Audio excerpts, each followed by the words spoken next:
Leitura diária da Bíblia. Hoje, dia 19 de junho de 2024, iremos ler dos capítulos 20 ao 24 do livro de Jó. Zofar, capítulo 20. Então Zofar de Naamate respondeu: Agitam-se os meus pensamentos e levam-me a responder porque estou profundamente perturbado. Ouvi uma repreensão que me desonra, e o meu entendimento faz-me contestar. Certamente você sabe que sempre fui assim, desde a antiguidade, desde que o homem foi posto na terra. O riso dos maus é passageiro, e a alegria dos ímpios dura apenas um instante. Mesmo que o seu orgulho chegue aos céus e a sua cabeça toque as nuvens, ele perecerá para sempre, como o seu próprio excremento. Os que o tinham visto perguntarão: onde ele foi parar? Ele voa e vai-se, como um sonho, para nunca mais ser encontrado, banido como uma visão noturna. O olho que o viu não o verá mais, nem o seu lugar o tornará a ver. Seus filhos terão que indenizar os pobres, ele próprio com as suas mãos terá que refazer sua riqueza. O vigor juvenil que enche os seus ossos jazerá com ele no pó. Mesmo que o mal seja doce em sua boca e ele o esconda sob a língua, mesmo que o retenha na boca para saboreá-lo, ainda assim a sua comida azedará no estômago, e será como veneno de cobra em seu interior. Ele vomitará as riquezas que engoliu. Deus fará seu estômago lançá-lo para fora. Sugará veneno de cobra. As presas de uma víbora o matarão. Não terá gosto na contemplação dos regatos e dos rios que vertem mel e nata. Terá que devolver aquilo pelo que lutou sem aproveitá-lo, e não desfrutará dos lucros do seu comércio. Sim, pois ele tem oprimido os pobres e os tem deixado desamparados. Apoderou-se das casas que não construiu. Certo é que a sua cobiça não lhe trará descanso, e o seu tesouro não o salvará. Nada lhe restou para devorar, sua prosperidade não durará muito. Em meio à sua fartura, a aflição o dominará. A força total da desgraça o atingirá. Quando ele estiver de estômago cheio, Deus dará vazão às tremendas chamas de sua ira e sobre ele despejará o seu furor. Se escapar da arma de ferro, o bronze da sua flecha o atravessará.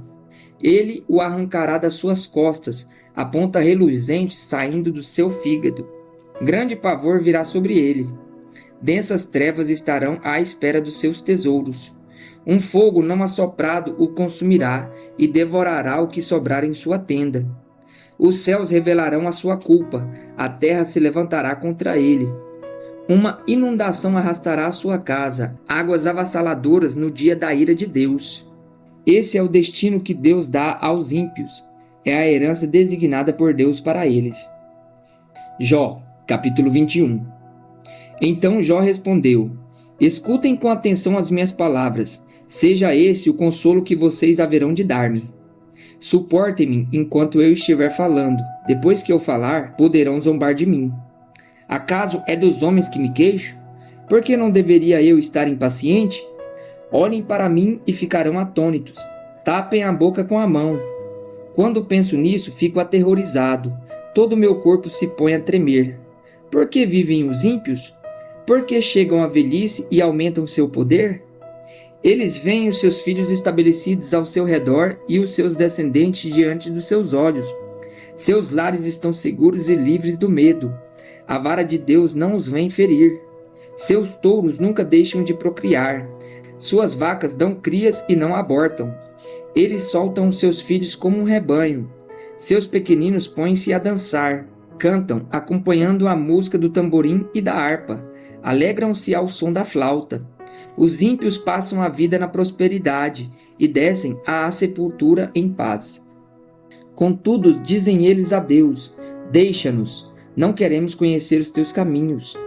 Quem é o Todo-Poderoso para que o sirvamos? Que vantagem temos em orar a Deus? Mas não depende deles a prosperidade que desfrutam. Por isso, fico longe do conselho dos ímpios. Pois quantas vezes a lâmpada dos ímpios se apaga? Quantas vezes a desgraça cai sobre eles? O destino que em sua ira Deus lhes dá? Quantas vezes o vento os leva como palha e o furacão os arrebenta como cisco?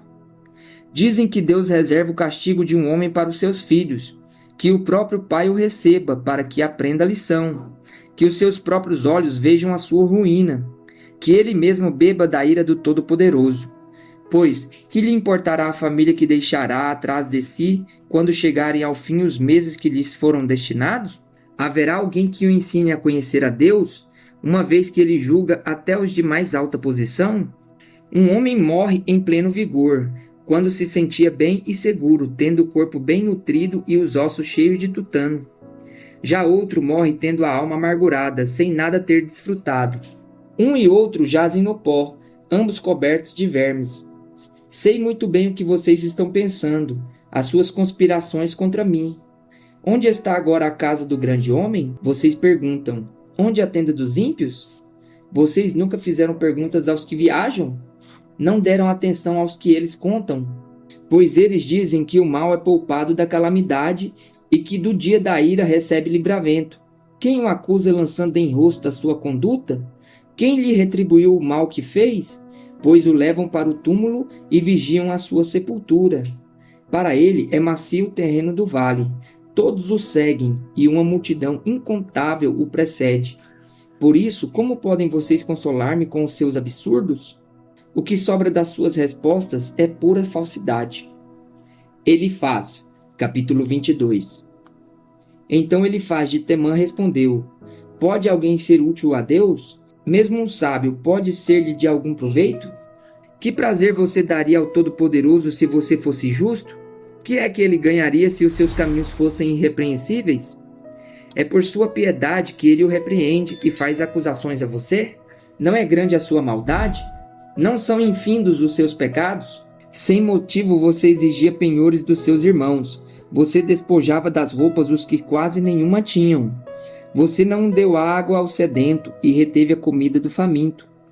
Sendo você poderoso, dono de terras e delas vivendo e honrando diante de todos, você mandou embora de mãos vazias as viúvas e quebrou a força dos órfãos. Por isso está cercado de armadilhas e o perigo repentino o apavora. Também por isso você se sente envolto em escuridão que o cega e o cobrem as águas em tremenda inundação. Não está Deus nas alturas dos céus? E em que altura estão as estrelas mais distantes? Contudo você diz: o que sabe Deus? Poderá julgar através de tão grande escuridão? Nuvens espessas o cobrem e ele não pode ver-nos quando percorre a abóbada dos céus. Você vai continuar no velho caminho que os perversos palmilharam? Estes foram levados antes da hora, seus alicerces foram arrastados por uma enchente. Eles disseram a Deus: deixa-nos. O que o Todo-Poderoso poderá fazer conosco? Contudo, foi ele que encheu de bens as suas casas, por isso fico longe dos conselhos dos ímpios. Os justos veem a ruína deles e se regozijam. Os inocentes zombam deles, dizendo: certo é que os nossos inimigos foram destruídos e o fogo devorou a sua riqueza.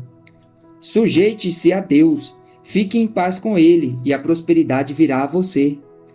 Aceite a instrução que vem da sua boca e ponha no coração as suas palavras. Se você voltar para o Todo-Poderoso, voltará ao seu lugar.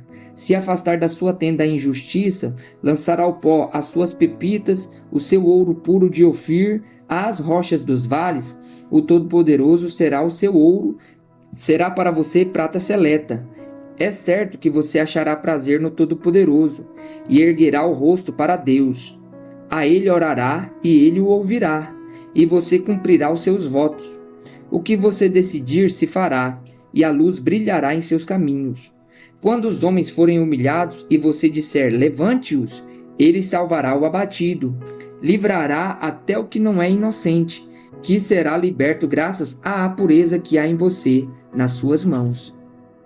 Jó, capítulo 23. Então Jó respondeu: até agora me queixo com amargura, a mão dele é pesada, a despeito do meu gemido. Se tão somente eu soubesse onde encontrá-lo e como ir à sua habitação, eu lhe apresentaria a minha causa e encheria a minha boca de argumentos. Estudaria o que ele me respondesse e analisaria o que ele me dissesse. Será que ele se oporia a mim com grande poder?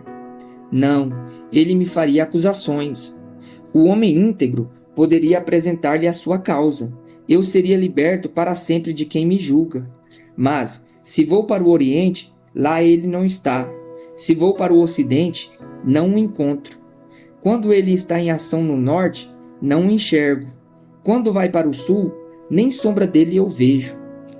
Mas ele conhece o caminho por onde ando. Se me puser à prova, aparecerei como ouro. Meus pés seguiram de perto as suas pegadas. Mantive-me no seu caminho sem desviar-me. Não me afastei dos mandamentos dos seus lábios. Dei mais valor às palavras da sua boca do que ao meu pão de cada dia. Mas ele é ele. Quem poderá fazer-lhe oposição? Ele faz o que quer. Executa o seu decreto contra mim e tem muitos outros planos semelhantes. Por isso fico apavorado diante dele. Pensar nisso me enche de medo. Deus fez desmaiar o meu coração. O Todo-Poderoso causou-me pavor. Contudo, não fui silenciado pelas trevas, pelas densas trevas que cobrem o meu rosto. Capítulo 24. Por que o Todo-Poderoso não marca as datas de julgamento? Por que aqueles que o conhecem não chegam a vê-las? Aos que mudam os marcos dos limites e apacentam rebanhos que eles roubaram. Levam o jumento que pertence ao órfão e tomam o boi da viúva como penhor.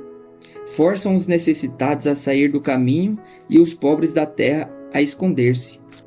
Como jumentos selvagens num deserto, os pobres vão em busca de comida. Da terra deserta a obtêm para os seus filhos. Juntam forragem nos campos e respingam nas vinhas dos ímpios.